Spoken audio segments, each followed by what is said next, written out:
If you watch me at all, you already know I'm a spooky type of dude. I be on some spooky stuff with the conspiracies and stuff like that. So that's like not to be said as a mystery or some new news. So I was watching the QueenzFlip interview, and shout out to QueenzFlip. Everybody seen your video. You don't want nobody using your content, so I'm not even going to use the screenshot of the girl or any audio or nothing like that from QueenzFlip's video. He already made it clear he ain't leaving no crumbs for the wolves, for the crumb snatchers. So I'm not doing that, but I'm speaking on the video. And there was a girl on there named Jha Jha. Back in the day, I was a super hardcore Cam fan. Messed with Cam Ron tough. You know what I'm saying? I really messed with Cam. I messed with Hal real tough back then.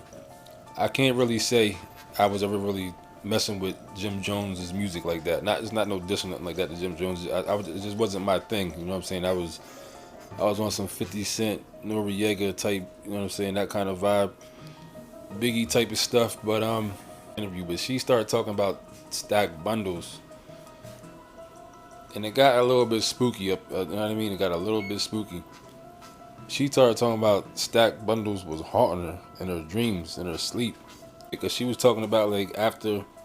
First, she was just saying how she wasn't feeling. You go watch the interview. You know what I'm saying? It's QueenzFlip Quiet Room. Her name is Jha Jha.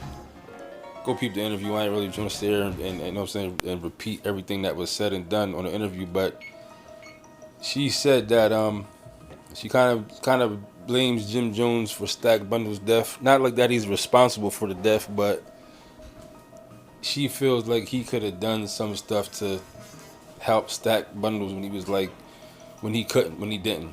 Stack Bundles reached out. He was concerned about his situation, his whereabouts, his living situation. Jim Jones could have made it change for him, but he didn't.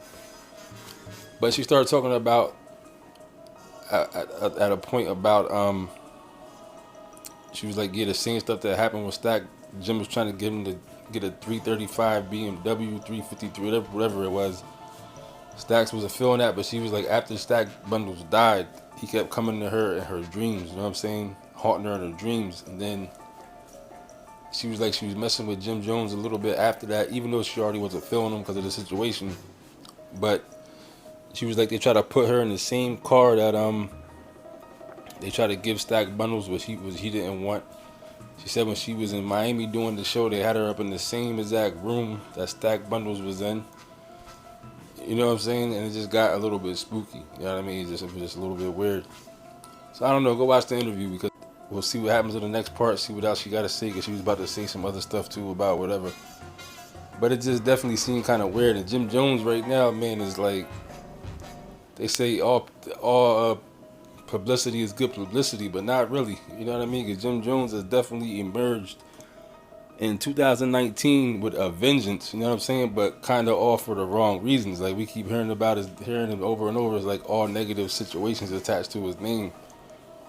But he also did come out with an album recently that has been getting high approval ratings by many people that I see. You know what I'm saying? So that's a good thing about it. I guess you can't just sit there and say it's all bad stuff, because unlike a lot of people who be just, their name be ringing for the moment with negativity, Jim Jones does have a good album right now to go along with all the publicity that he's getting, or whatever the case may be, man. But it's looking a little spooky. But if you ain't Stack Bundles, man, if you ain't familiar with Stack Bundles, always got to shout out Jersey Deep.